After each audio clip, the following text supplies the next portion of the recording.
Regardez. L'homme,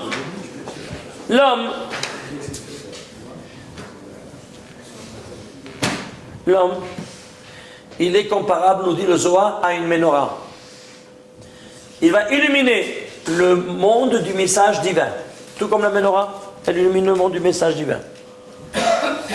Elle est haute, la menorah, 18 téphar, 18 palmes. C'est 1,80 m. C'est la même hauteur d'un homme. 1,80 m, 1,80 m.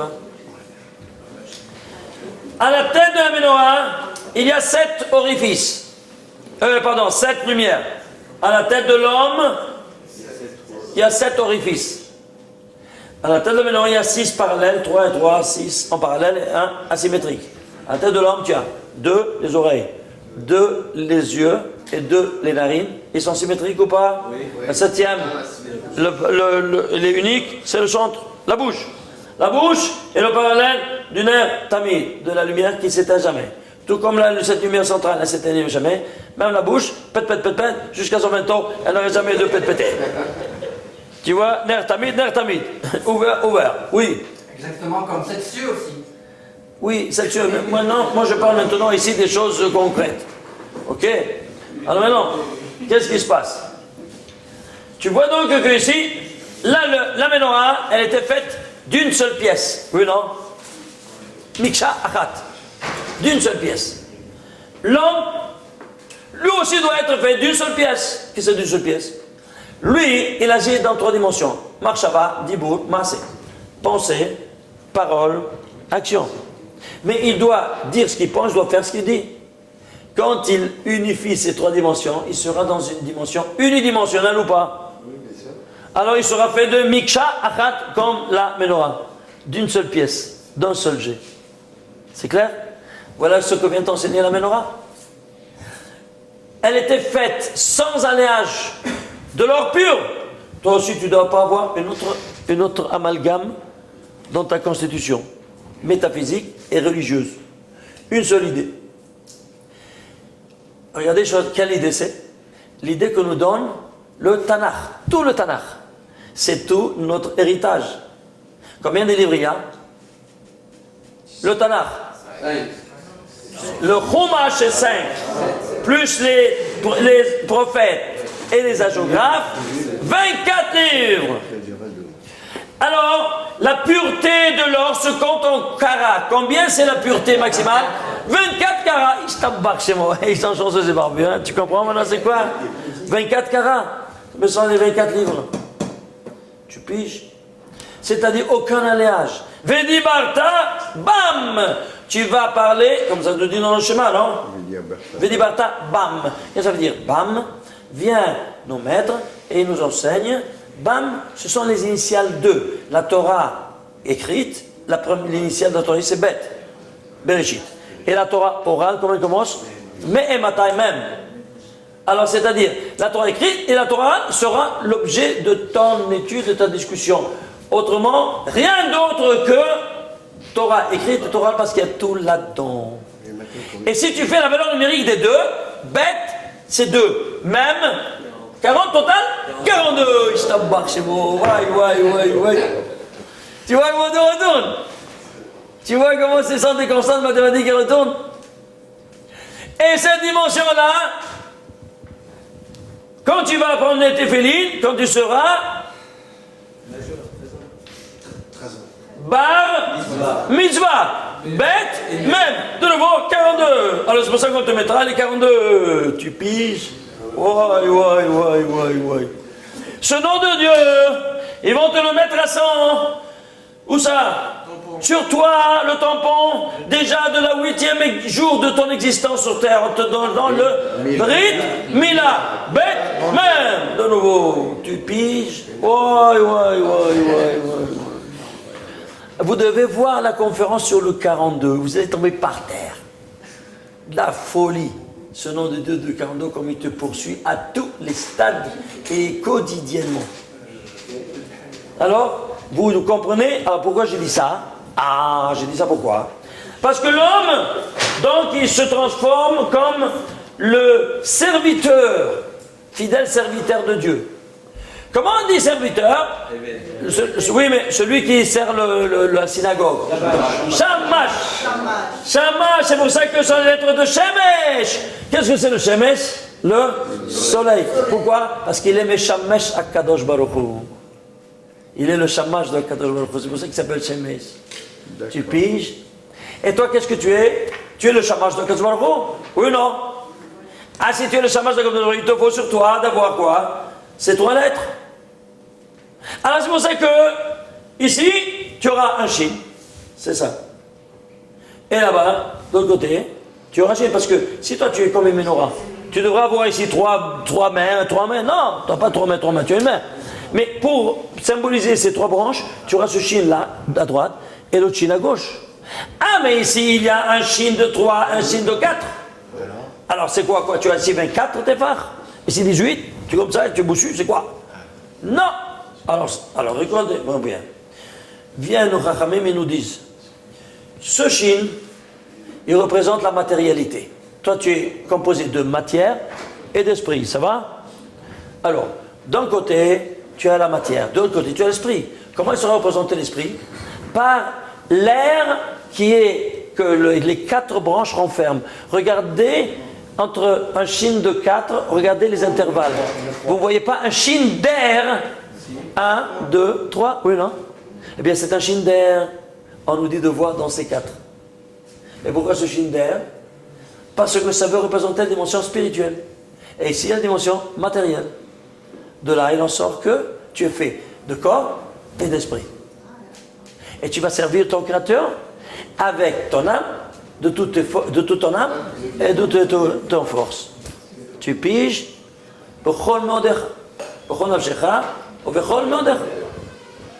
c'est clair? De là, et alors, qu'est-ce qui manque? Il manque le même. Et qu'est-ce que c'est le même? C'est l'homme lui-même. Comment? Regarde. Comment on écrit le même? Tu sais comment on écrit le même? Même. Oui, mais comment on écrit? Le même, comme ça, il s'écrit. On fait comme ça. Ouais, c'est très chaud. J'arrive pas. Ça ne... En dessous. Hein? Oui, un peu ici. Voilà. Ici, ça tient. Alors, on fait comme ça. Alors, on fait... Vous voyez? On fait... Ça, c'est un chaf, oui? On écrit un chaf. Et puis, on ajoute un vav. Et on le colle. Et combien ça fait? Même. 26. Et combien ça vaut donc? C'est un 26 camouflé. Et si c'est toi, tu es même l'homme lui-même, alors tu es un 26 camouflé. Tout est caché en toi. Tu es au 26e passouk, tu es tout en 26, et tu seras couronné, toujours sur le même leitmotiv qui retourne sûrement en 26. Toujours le même, même. Toujours ce même lui-même. Tu piges. Alors de là, ça explique au moins ce shin d'air. Ok? Autre donnée de ce shin. Des explications incroyables. Ce shin-là, nous disent nos pères, qu'il représente également les korot de Touma, qu'il va les terrasser. Quels sont les korot de Touma? Regardez, toi tu agis, on a dit, dans Marshava, Iboul, Maaseh. Nous savons que ce qui est à la tête des forces néfastes occultes du monde s'appelle Samer même. Samer même, combien ça vaut? Samer, 60. Même 40 total? 100. Il a 100. Pourquoi? 100 c'est une valeur rigoureuse, exacte. Ce qui est rigoureux exact, eh bien ça a des corps de Touma. On ne veut pas, nous, la rigueur. On n'est pas yéké. À cause de cette rigueur, on a fait le veau d'or. Pourquoi? Ils ont fait le veau d'or. Ah, il a dit 40 jours, il n'est pas venu, veau d'or. Faisons un veau d'or. Et voilà, ça s'est passé. Donc les yéké, c'est quoi yéké? C'est celui qui est rigoureux. Voilà ce qui s'est passé. Balminnan. Bon, alors qu'est-ce qui nous ressort? On disait... Ah, le sang. Alors on doit maintenant contrecarrer le sang dans la pensée, le sang dans la parole et le sang dans l'action. Marshava, Dibour, Maaseh. Oui? Comment on doit faire? Alors le sang dans la pensée, elle sera faite par quoi? Alors, regardez cette dimension incroyable. Les voilà. Marshava, Libour, Maaseh. Ici, à Rosh Hashanah, le premier jour de l'année, on va faire 100 colottes de Tikiyat Shofar. Oui, non? On va ajouter un pour, justement, pour le Darba. Tu comprends? Alors, il y a 100 colottes. Ça, c'est avec tous des cavanotes. Ok? Et chaque jour, on va dire 100 barachot. Au niveau de la parole. Au niveau de l'action, qui va réaliser l'action? C'est qui ça? Avraham Avinu pour nous tous, en faisant à 100 ans le Brit Mila. À la fin, c'est 99 ans, c'est-à-dire dans sa 100e année. Alors 100 ans. Alors 100 plus 100 plus 100, ça te fait 300. Justement, c'est pour ça que le prépuce, qui est le fruit de ces couronnes de Toum'a, il s'appelle Orla. Arel. Arel, il est, comment on te dit, il est incirconcis. L'incirconcis, c'est Arel. Et ce sont les mêmes lettres de Ra'al. Ra'al, c'est quoi? Le poison. Tu comprends? Et c'est pour ça que à Rosh Hashanah, tu vas le darba, tu vas le surélever comment? Tu vas dire Lishmoa Kol Shofar. Prenez les finales de Lishmoa Kol Shofar Ra'al. Tu vois ça ou pas? Ce sont les lettres de Ra'al. Lishmoa Kol Shofar. Ce sont les lettres. Oui, Sofet Evot. Finale Ra'al. Et à travers. La chose n'est pas importante dans la Kabbale. Important que les lettres, elles sont. C'est une permutation du Ra'al. Toujours ces trois lettres ensemble ont cette même signification. Donc, tu vois ici que le Ra'al sort par les lettres du Shmoa Kol Shofar. Donc, le Ra'al, c'est combien? C'est 300. Fais le niveau de Ra'al. 300. Tu piges?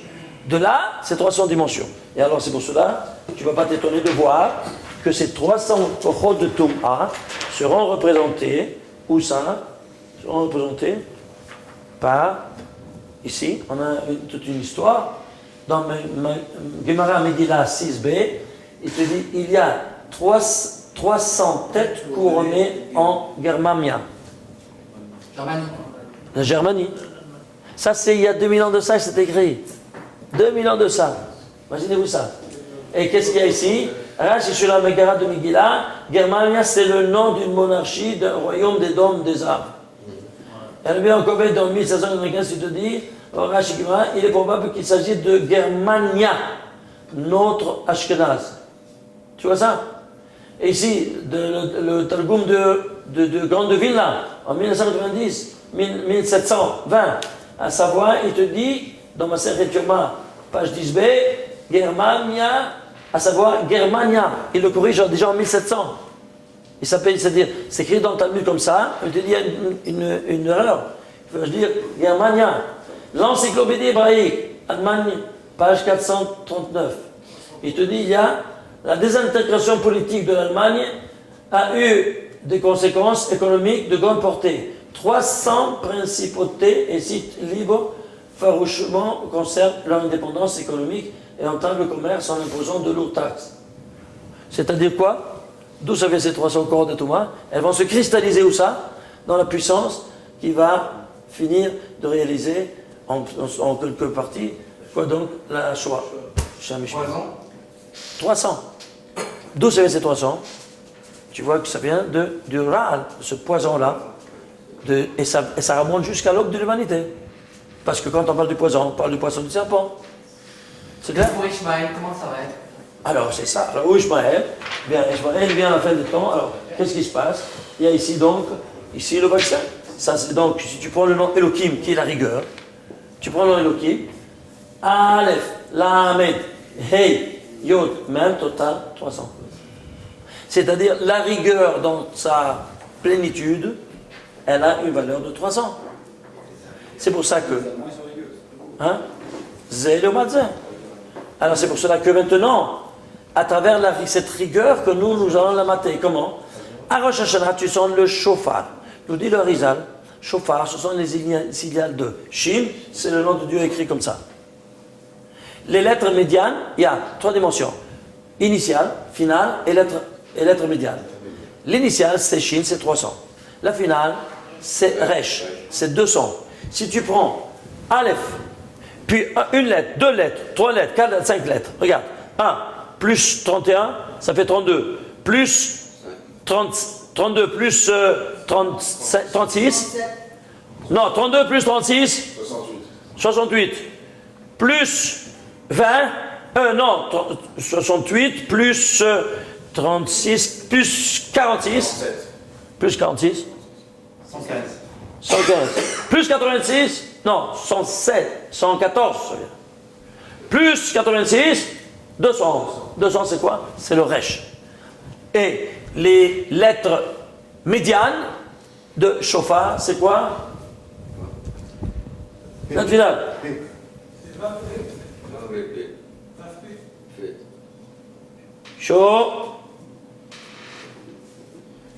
Shofar. Alors, ça c'est initial, ça c'est final. Les lettres immédiates c'est Peivav. Combien c'est Peivav? 86. De nouveau, 86 c'est quoi? C'est le nom de Dieu, ici, 86. 86. Tu piges? C'était toutes les lettres de Shofar, elles viendront à adoucir, quoi donc? Cette rigueur-là, dans toutes ses formes. Dans toutes ses formes. Vous voyez que la puissance de Shofar, c'est quoi? À travers le nombre, et encore on n'a pas vu, on n'a rien vu encore ce que c'est que les cavalons du Shofar. Oui. La lettre Aleph aussi dans la Kabbale à Germania, Aleph en haut à droite. Si on met des barres, ça fait une croix. La croix gammée. Oui. Oui. On va voir maintenant ici cette dimension-là maintenant de voir du schéma. Je vais vous montrer ceci. Regardez cette dimension vraiment incroyable. Les scientifiques, ils ont découvert comment on photographie cette aura qui entoure l'homme. Chaque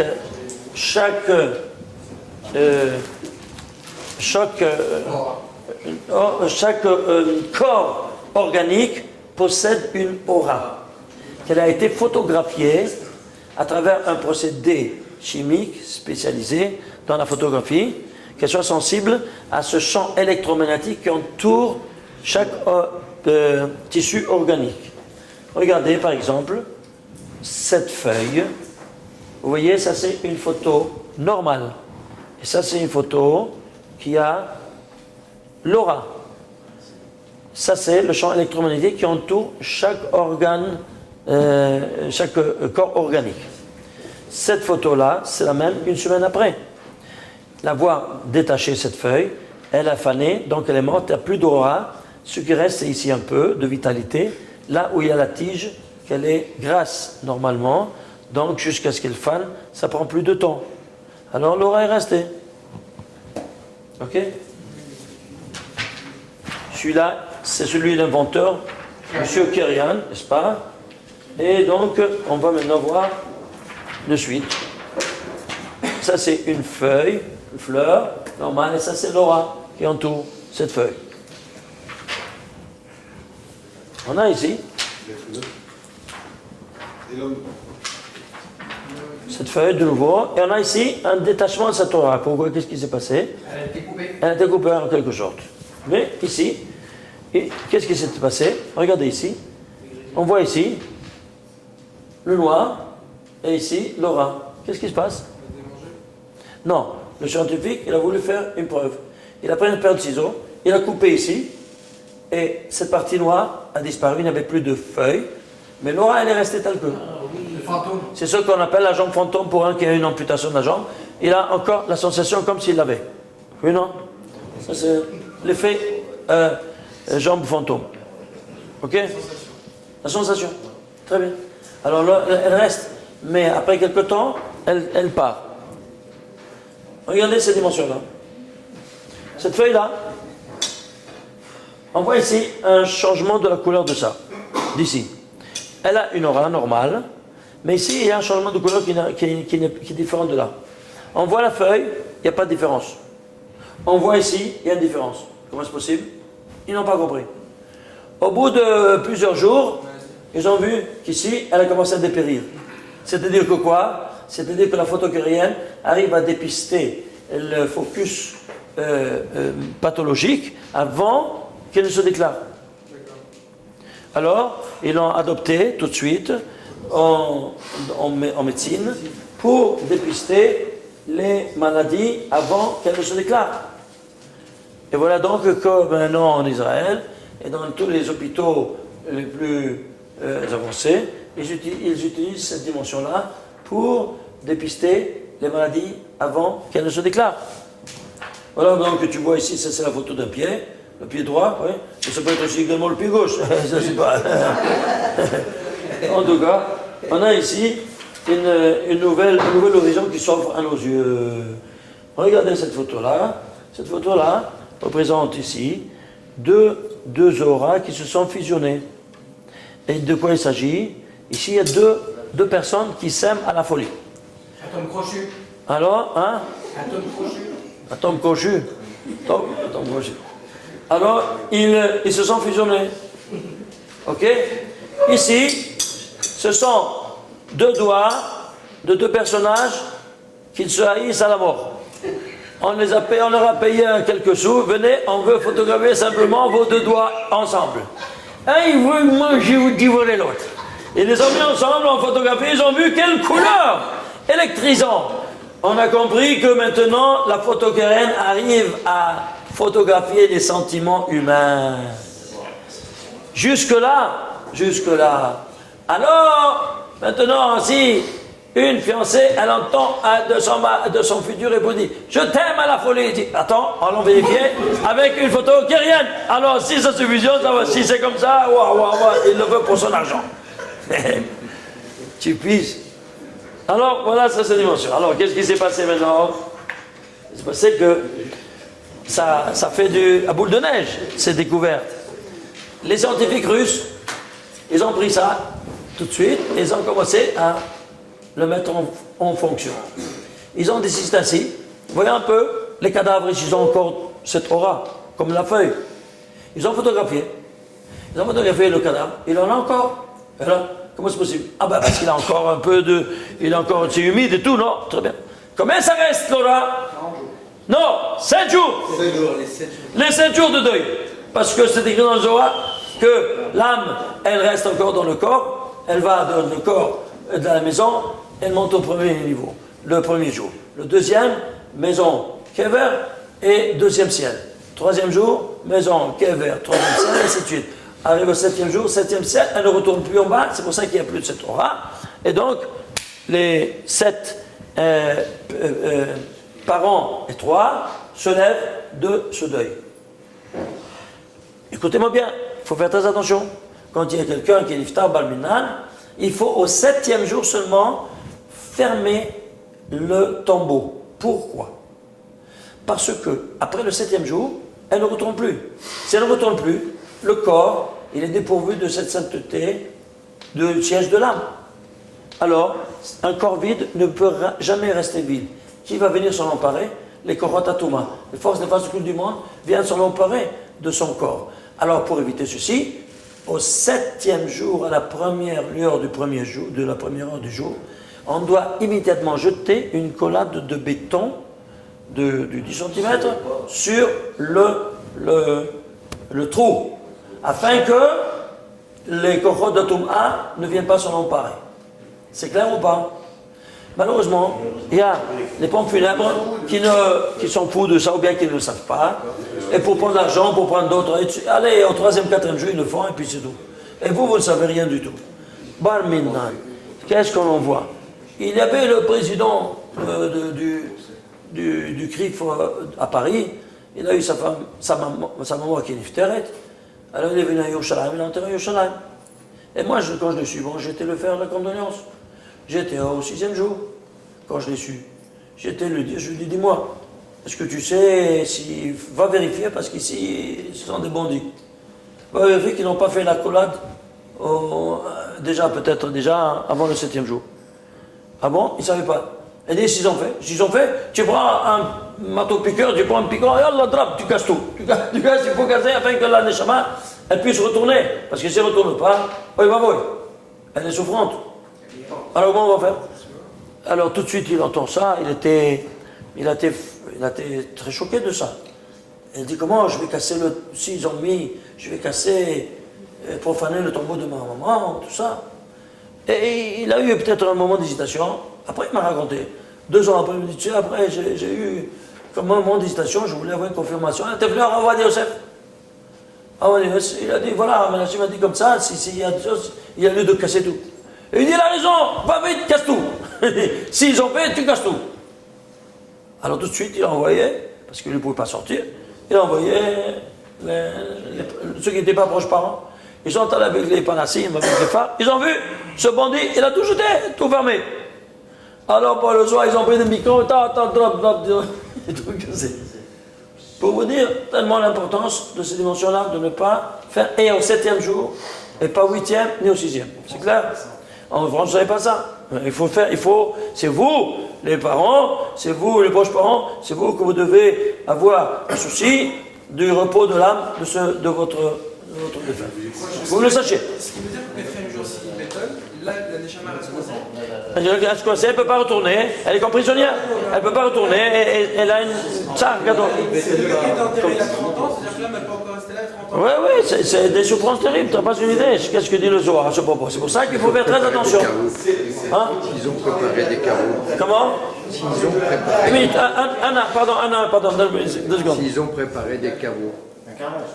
Ils ont préparé des caveaux, et il faut jeter, il faut mettre de la poussière.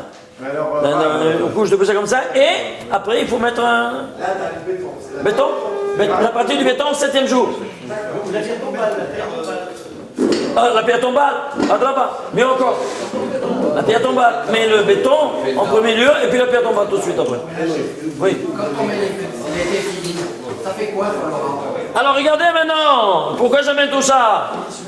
Alors pour ça, c'est l'introduction. Alors maintenant, les scientifiques russes, regardent dans cette dimension incroyable. Les scientifiques russes alors, ils ont pris, alors ils ont vu que c'est dans ce cadavre-là, ils avaient une aura. Cette aura-là, au 7e disparaît. Bon, très bien. Mais non, il y en avait d'autres qui étaient encore là. L'aura, elle était là. Et pourquoi elle était là, l'aura? Ils ne comprennent pas? Qu'est-ce qui s'est passé? Alors ils ont eu une curiosité de vouloir approfondir l'étude. Ils ont pris le dossier de tous ces cadavres qu'ils avaient encore là, qui duraient quelques semaines. Et ils ont vu un commun dénominateur. Que tous ces cadavres qu'ils avaient l'aura pendant plusieurs semaines, après la semaine, c'est qu'ils sont tous morts d'une mort violente. Et tout ce qu'ils avaient pendant 7 jours, d'une mort naturelle, d'une maladie naturelle. Alors, ils ont vu, incroyable, c'est-à-dire qu'il y a ici une souffrance. Cette aura qui reste dénote et témoigne d'une souffrance latente et encore dans le corps de la personne. Et ils ont pris, ils ont vu que cette aura, elle était de deux couleurs différentes. Un vers le bleu, bleuâtre, et l'autre vers le jaune. Ah, encore une subdivision ultérieure. Alors ils ont séparé les cadavres en bleu et les cadavres en jaune. Et qu'est-ce qu'ils ont dévoilé? Tous les cadavres en bleu, c'était tous des suicidaires. Et tous les cadavres en jaune, c'était tous des assassinés. Incroyable! On arrive à dépister même la souffrance et l'état d'âme de celui qui s'est été suicidé par rapport à celui qui s'est assassiné. Pire encore, celui qui s'est suicidé. Pourquoi? Il a fait un attentat double à sa vie et il avait le matana que je vais lui donner. Alors là, c'est le pire des pires. Alors là, vous savez que les Russes n'ont pas de religion, ils sont athées. Ils ont admis pour la première fois l'existence d'une vie après la mort, parce que c'est pas possible. Qu'il y a ici une dimension qui te dénote une souffrance, n'est-ce pas, qui va au-delà de la mort d'une personne. Alors là, hein, ils étaient complètement désemparés. Ils ont commencé à croire qu'il y a une vie après la mort. Bon, suite à toutes ces révélations scientifiques, mes collègues, ils ont dit, formidable, on arrive à dépister toutes ces choses-là par la couleur. Viens, on va mettre, nous dit le soir, que si toi tu mets peur de tes filles, alors tu as une ormakif. Ormakif, c'est une aura qui va t'entourer, te protéger toute la journée. Alors, ils ont fait ça à l'université de Beersheba. Ils ont fait des photographies de tous les personnages, soit les professeurs, soit les élèves, et soit les bailleurs de rue, les cuisiniers, tout ça. Et ils ont vu quelque chose d'incroyable. Que ceux qui n'ont pas eu un degré de culture élevé, ou des analphabètes, le balayeur de rue par exemple, ces choses-là, ils avaient une aura jaune. Et le professeur de maths sup et de physique nucléaire, une aura bleue. Alors, formidable, on arrive à voir, à dépister quoi? Effectivement, le degré, le niveau d'instruction, et donc d'intelligence, si tu veux, en quelque sorte. Et ça illumine cette aura. Très bien. Alors, je m'en ai dit, dis le soir que si tu mets tes filets, tu vas être illuminé. Ah, alors qu'est-ce que j'en fais? Hein? Alors ils ont pris le jaune, c'est l'ignorant. Et le bleu, c'est le professeur de physique, de maths sup et de physique nucléaire. Ok? Regardez. Alors ici, ils ont pris, on a caché son visage pour ne pas hein? On a photographié le balayeur de rue de l'université. Le voilà, il a une aura jaune. On lui a dit maintenant, mets les téfilines. Il a mis les téfilines et tout de suite on l'a photographié. Il a fait la bracha, il a mis les téfilines. Regarde, qu'est-ce qui s'est passé tout de suite après. 2 minutes ont passé. Tu vois la moitié de téfilines? Qu'est-ce qui s'est passé? Il s'est illuminé, son âme s'est illuminée ou pas? Oui. Mais c'est pas possible. Incroyable. Il était plus resplendissant que le professeur de physique nucléaire. Ce balayeur de rue. Pourquoi alors? Hein? Mais justement parce que les noms divins qui ont dans ton âme, ça te donne une aura qui explose et qui te protégera toute la journée. Ça c'est Or Makif. Keter, c'est la couronne du Créateur. On l'illumine. Ah, très bien. Alors, qu'est-ce qu'on fait? On lui dit maintenant, enlève les tefilines. Non. Oui, on lui a enlevé les tefilines. Ah, il ne voulait pas, certainement. Ah, il a dit, ça va, on te donne 100 shekels, enlève-les sur moi. Il dit, non, je ne veux pas. 1000 shekels. Ouais. Il a enlevé les tefilines. Il dit simplement, on veut voir qu'est-ce qui se passe après. Il a enlevé les tefilines. C'est resté la même lumière toute la journée. Comme dit le Zohar, c'est une lumière qui va te projeter toute la journée. Regarde le juif qui ne met pas les téfilines. Pharaon, il a compris, même 2 paires, et toi, une paire, tu ne sais pas. Regarde, scientifiquement parlant. Ça, c'est avec une paire ou avec 2 paires, ça? Ça, c'est, attends, une paire. Attends. Ça, c'est une paire. Et avec 2 paires, on n'a pas la même. Maintenant, écoute-moi bien. La deuxième paire, vous savez que la deuxième paire, on a dit qu'il n'y a pas de bracha qui l'exonère. Mais non, elle est en dehors. Elle est tellement puissante que quand tu mettais Rabbeinu Tam, il n'y a plus de possibilité de repérer la puissance éclatante de la lumière du Rabbeinu Tam. Il n'y a pas. Tout comme il n'y a pas de détecteur. Tout comme il n'y a pas au niveau de la parole, il n'y a même pas au niveau de l'aura. C'est-à-dire, visuellement, on ne peut plus voir. Imagine-toi, tellement c'est élevé, Rabbeinu Tam. Tu n'as pas su ce que c'est Rabbeinu Tam. Une personne qui ne l'aimait pas, mais il est un pauvre paumé. On n'a pas eu idée de ce que c'est que Rabbeinu Tam. Regarde-moi cette émotion. Alors la pauvre, la femme, elle n'a pas. Qu'est-ce qu'on va faire? Comment on a pris la cuisinière de l'université. On l'a photographiée, c'est venu comme ça. Alors qu'est-ce qu'on va faire? Elle ne peut pas être finie. On a pris un livre de Teilim. On lui a dit, viens, ma Geverti. Tiens, lis un période de Teilim. Elle a lu un période de Teilim. Après avoir lu un période de Teilim, on lui a fait la photo. Elle est sortie comme ça, comme la professeure de maths sup. Regarde le Korach de Teilim, qu'est-ce que ça fait? C'est pas de la folie? C'est démonstration scientifique. Ah ben. Et les deux. Ça explose tout. Imagine-toi. Voilà, il y a la bataille, j'ai des choses à vous montrer ici. Je ne sais pas d'où commencer. Tu vois ça? Ça, c'est ce qu'on appelle l'aura. Alors, on a ici. Ça, c'est le Keter Torah. Ça, c'est un autre terme qui est Keter Torah. c'est un autre, ça c'est le summum des 5 noms. Et pourquoi le summum des 5 noms? Parce qu'il y a 4 noms qui ont été donnés par le nar, et le 5e qui est donné pas par le nar, celui-ci a été donné, comme vous voyez, 104 noms, 104 noms, en 2 mots, que joue le Tefillin dans le judaïsme. Ce n'est pas moins que la couronne de la Torah, comme nous enseigne le traité de Tehillim, Halacha 26. Rabbi Eliezer Omer. Ainsi, il disait Rabbi Eliezer. C'était le Rabbi Eliezer, élève de Rabbi Yochanan ben Zakkai.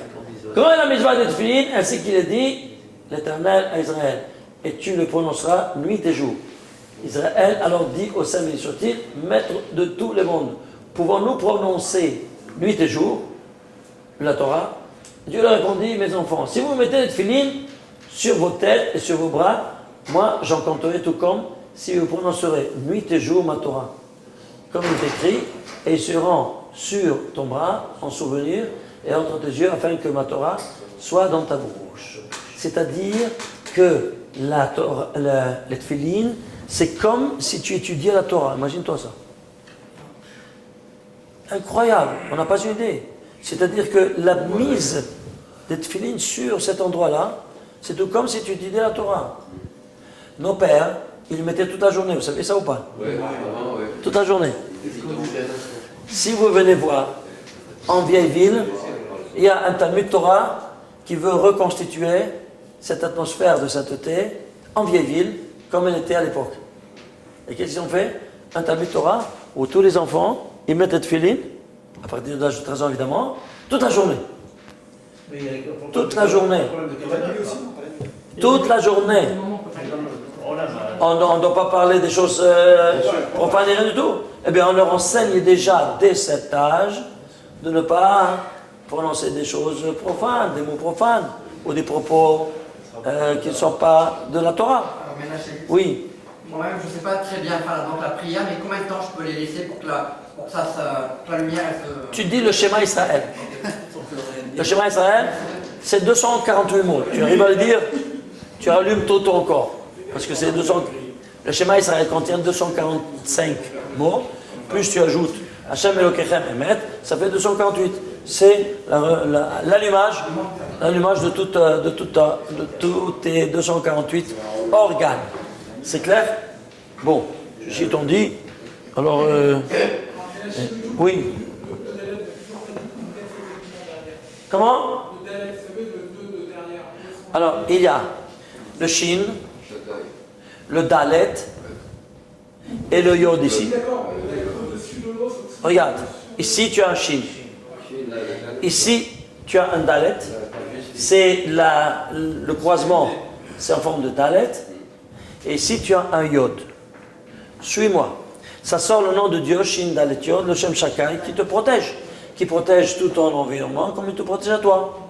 Mais à une condition, que tu mettes la tête et la main. C'est-à-dire, si toi, tu n'es pas marié, Balminan, c'est tout comme si tu avais seulement le Shin et le Dalet, parce que tu n'as pas la main. Mais non. Qu'est-ce que ça sort, Shin Dalet? Shin Dalet, c'est le nom du démon.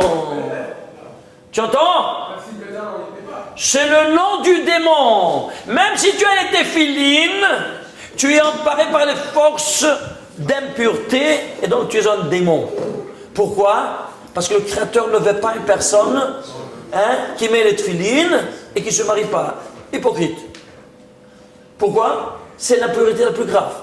On l'a déjà signalé dans nos conférences passées. La gravité d'une personne qui n'est pas mariée. Il croit, en mettant les tefillines, s'allumer de cette aura qui le protégera, ça fait le contraire. Ça fait démon. Shindalet, c'est le nom du démon. Il devient un ange protecteur seulement si tu as le Yod. Alors ça fait Shekai. Tu entends ça ou pas? De là, pour les célibataires, avant l'entendeur, salut, hein? De se marier le plus vite possible. C'est clair? Non, vous avez dit tout à l'heure, qu'on met les tefillin à partir de l'âge de 13 ans pour sa femme future. Celui qui n'est pas marié, il peut toujours avoir sa femme future après. Ah oui, ouais, c'est écrit, regarde comme par hasard, c'est écrit que Ben Shmuel laisserait la choupa. À 18 ans, tu dois te marier. C'est clair? Donc, si toi tu veux attendre, c'est écrit à 18 ans, Ben Shmuel laisserait la choupa. Et j'ai montré ceci dans une conférence, que j'ai scanné la Torah pour chercher combien de fois se trouve le mot Adam dans la Torah. Et je l'ai trouvé, imagine-toi ça, toujours Adam en relation avec un événement. Mais à la 18e citation du nom Adam, il se trouve Adam veishto. C'est-à-dire l'homme et sa femme. Forte allusion à quoi? Au mariage. J'ai dit peut-être son chanceux, c'est barbu. Voyons s'il n'y en a pas une autre dans toute la Torah avec le nom de Ishto. J'ai trouvé une deuxième fois cité dans toute la Torah Adam veishto. C'est à la 19e citation du mot Adam, c'est écrit aussi Adam veishto. Alors pourquoi? Parce qu'à l'époque, on faisait le Kiddushin à 18 ans et 12 mois on donnait de préparation à la Kala pour son trousseau et tout. Et ils ne se voyaient pas cependant, hein, c'est pas que je voyais. Et après 12 mois, ils se mariaient donc à 18, et à 19, Adam veishto, Adam veishto. Et s'il ne fait pas ça, alors vient-on à la 20e fois, qu'est-ce qu'il y a 20e fois? C'est écrit Ayeka. Il se réfère à quoi? Ayeka, où en es-tu? Qui le créateur qui a dit ça? À Caïn, il se cachait. Où en es-tu? Tu deviens un assassin. Pourquoi? Avec la semence que tu perds, les pollutions que tu bats maintenant te rendent un assassin. C'est comme des âmes qui n'ont pas eu une corpulence. Et alors, elles vont te poursuivre jusqu'à la mort. Non seulement jusqu'à la mort, et aussi dans le tribunal céleste. C'est pour cela qu'il y a une coutume de faire à chaque Ayoshalam, je ne sais pas si vous avez entendu parler, à chaque Levaya, à chaque enterrement, après avoir fait l'oraison funèbre, les gens se retirent, les femmes viennent pour demander Mehila, demander pardon aux morts, et puis après ils prennent la mita. En la prenant, ils viennent pour sortir de l'endroit où il y a eu l'oraison funèbre, juste à l'entrée, le roche de la Chevra Kadisha, le rabbin, il prend une tasse, il prend une céramique, et il casse comme ça, il la jette par terre pour la casser en miettes, en disant, je décrète que tous ces enfants restent ici, ne sortent pas du seuil de cette porte. C'est-à-dire quoi? C'est-à-dire qu'il dit, tous ces enfants ne restent pas. Alors les enfants du Niftar, ils ne peuvent plus bouger, aller en avant, accompagner le père. Alors si eux ne l'accompagnent pas, alors tous ces neshamot, qu'elles ont été ces milliards de spermatozoïdes qui sont venus, et qui n'ont pas de corpulence, qui sont comme ça dans le hein, alors eux aussi ne peuvent pas, parce que si eux, ils l'accompagnent, nous aussi on est ses enfants, nous aussi on veut l'accompagner. Alors si même ces enfants restent ici, on a injuré que même vous ne sortez pas d'ici. Et afin qu'ils ne soient pas des anges accusateurs. Parce que ce sont des milliards et des milliards de spermatozoïdes qui se transforment en des milliards et des milliards d'anges accusateurs contre le mort. Au moment de ce jugement universel qui se fera. Parce que dès qu'on ferme le tombeau, avec la dernière date, s'ouvre le procès du défunt. Et c'est pour ça qu'on dit Kaddish. C'est clair? Alors, ceci étant dit, on signale la gravité du moment et surtout de ce grave péché, gravissime péché de l'homme qui va le poursuivre jusqu'à là-haut et l'amène au Jahannam. Alors maintenant, comment payer, comment annuler tous ces nefashot, tous ces neshamot? Alors justement, à travers une des actions est de faire les 84 jeûnes. Jeûne, Pédaletaniot, le rachat de ces 84 jeûnes, avec un jeûne qu'on fait, et on rachète 83. C'est écrit dans le Tanya, ça. Avant de le Tanya, c'est écrit ça dans la Risa. Il y a 500 ans de ça. Tanya, il y a 300 ans de ça. Voyons, ok? Donc, on se refait toujours à la source première. Des enfants, je vois un enfant qui ne suivent pas, c'est-à-dire qu'ils ne suivent pas le cercueil, ils restent dans cette maison. Il reste dans ses maisons et c'est tout. Et puis je te dis, ils ne sortent pas du lieu, ils vont chez eux à la maison. Et c'est tous les amis et les proches amis et les parents lointains qui l'accompagneront dans le tombeau. Et qui vont eux l'enterrer. Eux, les 7 proches parents et les petits-enfants également ne sont pas habilités à accompagner le défunt. Si c'est une mère, il n'y a pas de problème. On parle seulement du père. C'est clair? Ou du grand-père. Il ne doit pas approcher du cercueil, de la tombe. Non, même pas. Ne pas l'accompagner. Tu entends ce que je dis? Ne transforme pas, ne dis pas des choses que je n'ai pas dit. On m'a dit le cercueil. On t'a dit, alors maintenant moi je te dis. Si on t'a dit le cercueil, eh bien ils sont limités ces gens-là. C'est clair, tu veux apporter un attentat au défunt? Ou allez. Ça c'est... C'est pas ce qui s'est passé pendant toutes ces milliers d'années. Qu'est-ce que tu veux que je te dise? Qu'est-ce qui doit se passer maintenant? Qu'est-ce que tu veux que je te dise? Ça c'est ce qu'on nous enseigne. Écoute, tout comme tu n'as jamais entendu qu'il faut deux paires de tefilin, ainsi tu n'as jamais entendu qu'au niveau de funérailles, il y a un arrêt qui se décrète pour les descendants du défunt. Il y a tellement de choses que tu n'as pas entendues. Et c'est tout ça, c'est au niveau du sod, au niveau de la dimension du secret du Zohar. C'est maintenant, toi, tu as confiance à Rabbi Shimon ben Yochai qui te dévoile tout ce qui se passe dans le monde métaphysique, et tu as intérêt. Alors que le pashtan, celui qui reste sur le pshat, c'est l'explication simpliste, il n'est pas au courant de ces choses-là. Et lui, il n'est pas préposé à me dire quoi que ce soit à ce niveau de ce qui se passe dans l'autre monde. Qui est préposé? C'est Rabbi Shimon ben Yochai. Alors on écoute le professeur et on n'écoute pas le docteur. Tu es d'accord avec moi ou pas? Tu vas chez le professeur, pas chez un docteur ou un infirmier. C'est tout. Maintenant, ceci étant dit, enfants, il a eu des enfants. Ils sont allés au Moyen-Orient. Parce qu'ils ne voulaient pas quitter la maison. Il leur a dit, je vous donne des cadeaux. Quels sont ces cadeaux? C'était des noms de Toum'a, du Rashi, des noms avec lesquels on arrivait à dominer les éléments de la nature, on faisait de la magie, tout ça. Il dit, c'est Matanot. Qu'est-ce que c'est ces Matanot? C'est des noms de Toum'a, nous dit Rashi. Et avec ça, ils faisaient la magie. Alors, ils ont vu qu'ils avaient le pouvoir. Ils ont quitté la maison paternelle. Et ils ont enterré où ça? Ils ont enterré en Extrême-Orient. Ok? Et voilà donc que nous avons dans ces dimensions-là, vous voyez des choses incroyables. Vous verrez, on va prendre ici. Regardez. Ça c'est un rapport. Par exemple, les Japonais, regardez, ils vont avec, vous voyez ici, les franges de tzitzit, de talit. Vous voyez? Ils ont dit, on a reçu ça de nos pères. Comme ça, ils vont. Vous voyez, ce rapport-là, c'est quelque chose d'incroyable. Ça, c'est les tzitzit. Tu veux prendre une autre secte qui met ça? Regardez. Ça, c'est... Vous voyez ça ou pas? Ça, c'est... Yamabushi. Qu'est-ce que tu as sur la tête? Tefillin. Hein? Eux, ils m'ont pris d'où tout ça? Bon, ils ont pris des enfants d'Avraham Avinu qui mettaient, alors ils sont restés chez eux. Il y a aussi d'autres dimensions aussi, qu'il y a des tribus après la destruction du temple, sont allés là-bas, et donc ils se sont mangés et ils ont donné. Par exemple, ils sont arrivés, par exemple, là-bas, les archéologues, ils ont vu les samouraïs. Les samouraïs, c'était une secte qui ne se mélangeait pas avec les autres sectes. Et ils étaient à part, ils étaient invincibles. Ils avaient une mode de combat unique qui était invincible.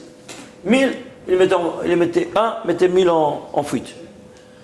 Alors ils ont voulu voir l'origine de ces samouraïs.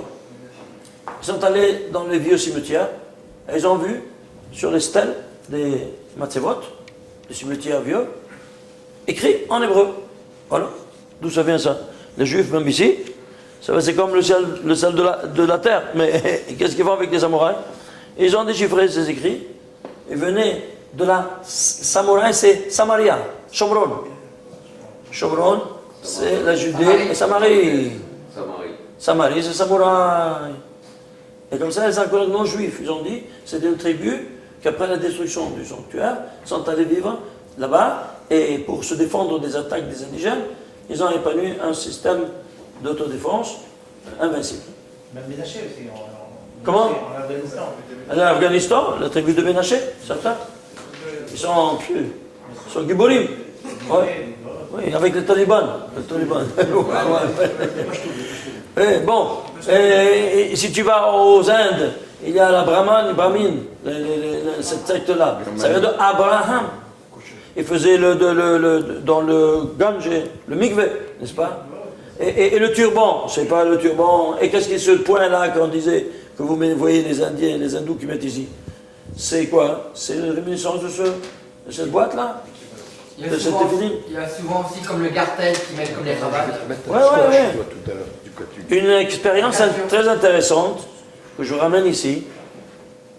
Un docteur à Manhattan, il a une clinique, il a dit je veux apprendre l'acupuncture pour augmenter le chiffre d'affaires. Alors il a été en Extrême-Orient, il a été chez le gourou étudier.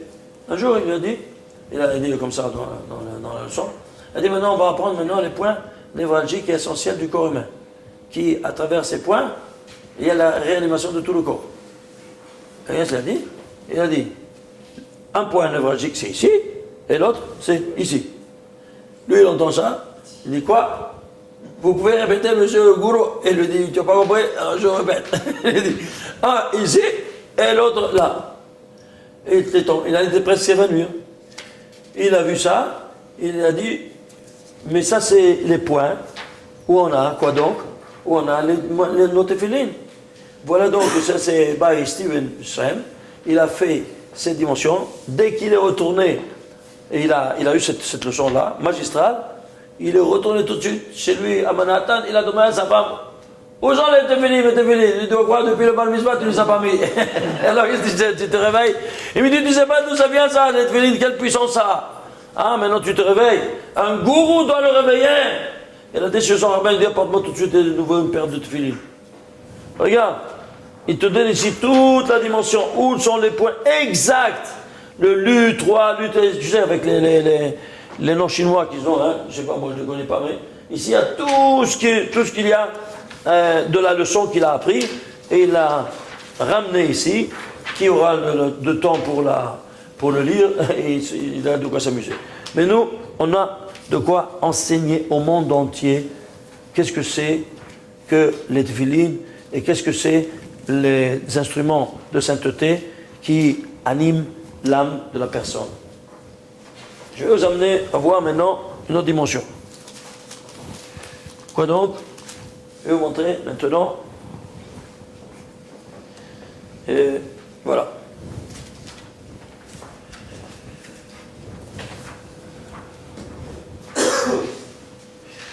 On va essayer de lire un peu ces écrits. Waouh.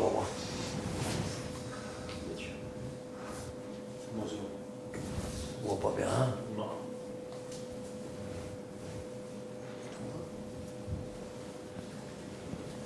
Ce qu'il a dit Rabbi Shimon Bar Yochai d'Amar, et en fonction de ça, il dit mais comme il y a de mettre 2 paires de téphilines, 2 paires. Dans les traits bigoudines, c'est-à-dire, ça c'est sur un verset qu'il a écrit dans le Zohar.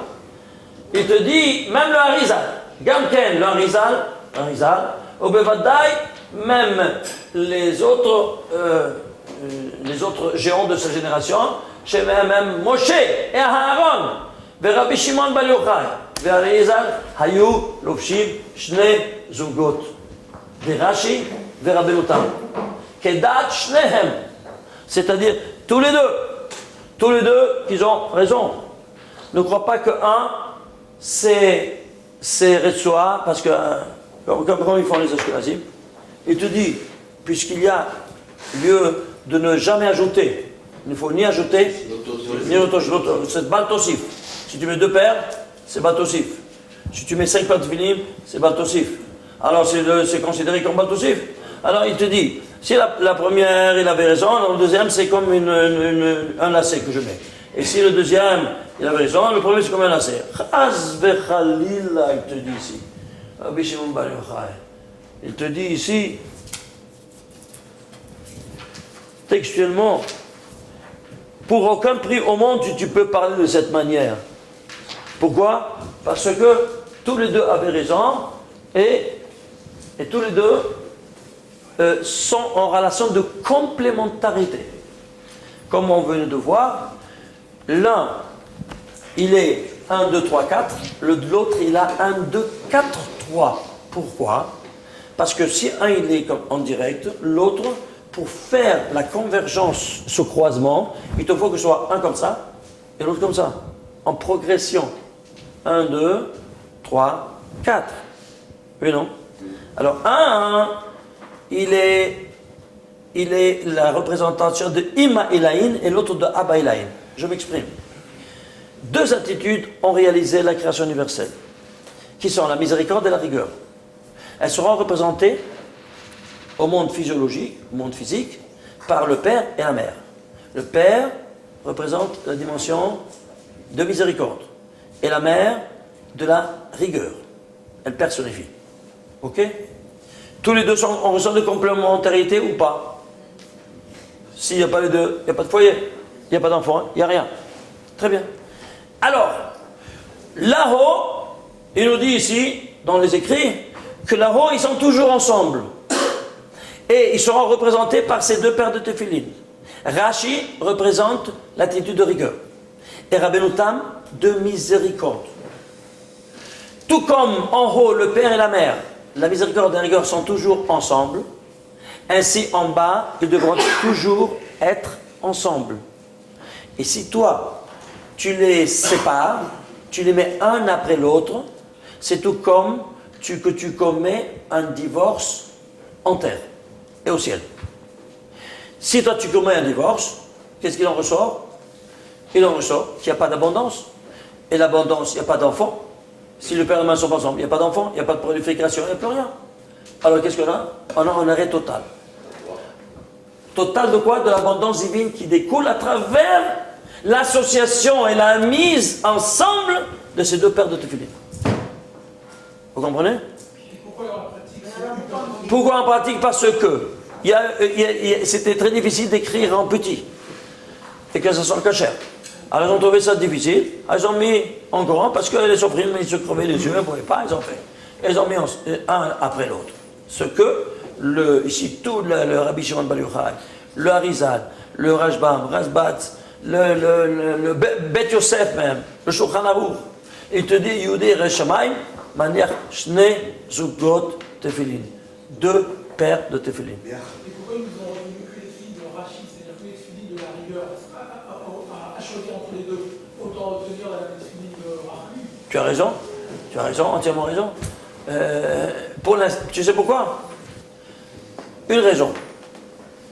Parce que, quand toi tu mets le tefillin de Rachid, il y a une bénédiction qui l'exonère, c'est-à-dire qu'il est nécessité qu'il la quitte de l'action. Quand tu mets Rabbeinu Tam, est-ce que tu fais bénédiction? Non. Pourquoi? Tu sais pourquoi?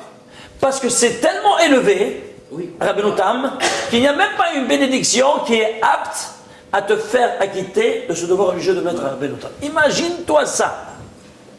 Tellement c'est élevé, Rabbeinu Tam. C'est de la folie. Mais sans bénédiction. Sans bénédiction. Il n'y a pas de bénédiction. Il n'y a pas de bénédiction. C'est les mêmes que C'est pas les mêmes. La même grandeur, le même volume évidemment, mais l'ordre de placement dans ces quatre boîtiers c'est 1, 2, 3, 4, l'autre 1, 2, 4, 3. Une inversion. Comment? Le mieux c'est de mettre deux et... Qu'est-ce qu'on est en train de montrer? Qu'il faut les mettre ensemble. Oui. Puisque sur le bras, Non, même dans le bras, c'est également, ils sont en relation de chronologie 1, 2, 4, 3. C'est clair ou pas? Ici, ils sont enroulés un sur l'autre. Ici, ils sont quatre boîtiers différents, mais ils sont enroulés un après l'autre. C'est un parchemin enroulé sur l'autre. C'est clair ou pas? comme il faut 7 tours, peu importe. Les 7 tours, ils seront ensemble. Rabbeinu Tam sur la peau et Rashi sur. C'est-à-dire, tu verras les deux, là c'est un sur l'autre. Donc c'est pas 14, c'est 7. Comme ça. Oui, mais. Un sur l'autre. Comme ça, un sur l'autre. Rabbeinu Tam au-dessus. Rabbeinu Tam en dessous. Qui sera collé à ton corps. Et Rashi en dessus. Et pourquoi Comment? Et pourquoi là-bas, qui En m'aurait Ukraine, ils ont mis une fois la tête, le bras, après ils ont fait une prière, et après ils ont enlevé. Et Mais ils ont parce fait- qu'ils ont grand. Tu peux pas